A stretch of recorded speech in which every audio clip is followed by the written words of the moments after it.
showing you again what's been marked as, shown the defense counsel as State's Exhibit 342, Yankee Oscar. First, let's start there. Are you able to recognize anybody in 242 Yankee Oscar? Nope. And why is that? Do you not know anyone, or you can't see it? Why can't you? Objection, Your Honor. Ask one answer and recognize. Oh, sir. Why can't you recognize this image? What you mean? Do you not see it? What do you mean when you say you don't know who? I can't recognize the picture. Do you see yourself in that picture? No. You know. Okay, so we both all know this case is over.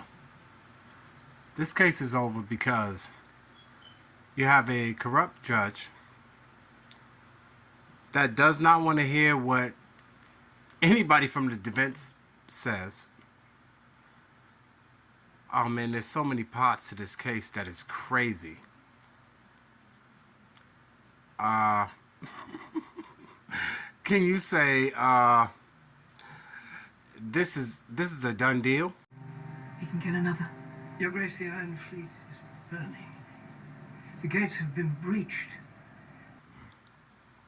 I mean, that judge had to know he messed up when he had a private conversation with this witness, who's a disaster, and the district attorneys, without the people he's supposed to be testifying against. And he clearly don't want to testify. It's your motherfucking conscience, nigga, don't even do it. Don't start acting like a bitch, cause you forgot where you going. You make choices that done put you here, and now you just ruined. And I don't care about why you did it or who got you influenced. Like, there's so many ways he don't want to say nothing. Do these people understand he has to go back into his own neighborhoods and try to live his life? Are they offering him, like, to move to another state? Nope. Are they offering him to move his whole family? Nope. They just dragged his ass in there to say, hey, testify against YSL, become a snitch, and help us out. That's what's happening here.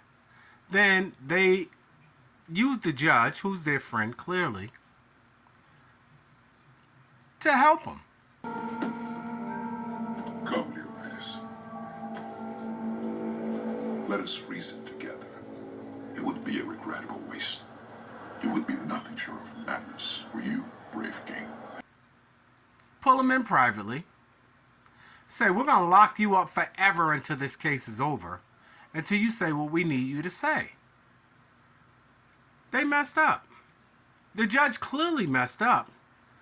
And for anybody who's been following this, when that judge was threatening the lawyer for the defense, saying, I don't care what you're talking about, I just want to hear who told you. Who told you that I was in there trying to coerce the witness with the district attorney? How did you find that out? All I'm asking you at this point in time is, how did you come upon this information? Look, if the case gets reviewed, the record's going to be available for our appellate court and for whatever reason. But it's disturbing that how somehow you have surreptitiously gotten information in regards to the court's private ex parte conversation with a party. I mean, Yes. A witness who was sworn in Friday, the court's telling, this is what I was told. If it's not true, not true. This court handed Mr. Copeland. Tell me how you got the information. Listen, whatever you want to do. Tell me how you got the information, then we can go ahead and go forward. I'm not going to say that.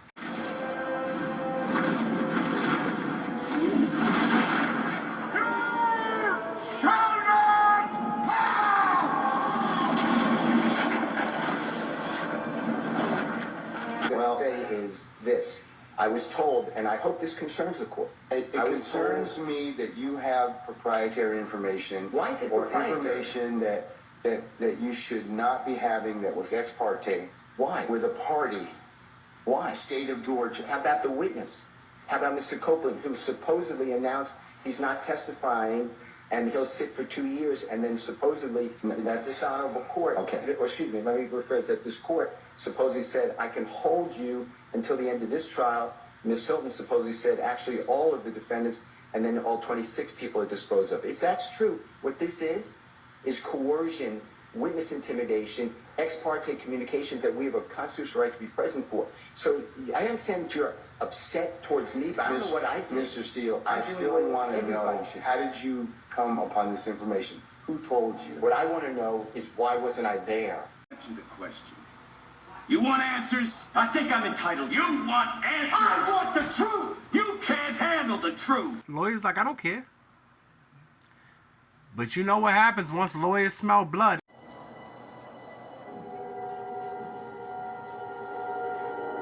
Madness. This is Sparta! Everybody smells blood. They know this case is over.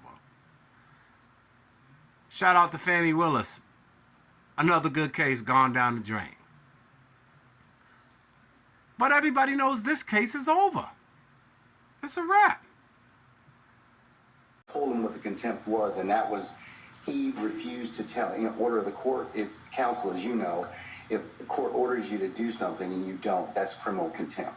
So I've asked him several times, please just tell me who it is that told you. I didn't ask or inquire about anything that was said. I just want to know who it was.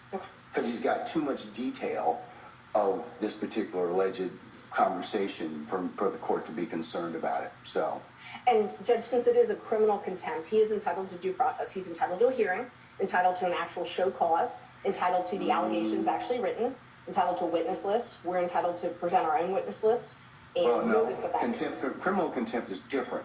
It is on the spot. So he's gotten the due process he's going to get. That's on the spot. I told him. Plus, he's had all day to tell me who it is that is it. So a little different, Ms. Merchant. I'm going to disagree with you, but well, and okay. Judge, just for the record, it's that's direct. So what you're holding him in is in direct criminal contempt. Yes.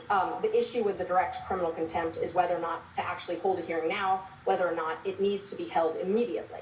And the problem is, if you hold him in direct criminal contempt, as you're saying that you did, you are a witness to that proceeding. And so it has to be referred to another judge. Doesn't require recusal. You actually have to sua sponte send it to another judge because you're a witness to the proceeding. Show me the case law that says that, Ms. Yes, Merchant. it is Henry McClarty. It's 152 Georgia App 399. And it says that is one of the cases. Also, two other cases, Henry Adams, 215 Georgia App 372. Well, 1 second. Give me the name of the first case again. This is where we hold them. This is where we fight. This is where they die. And these shield boys.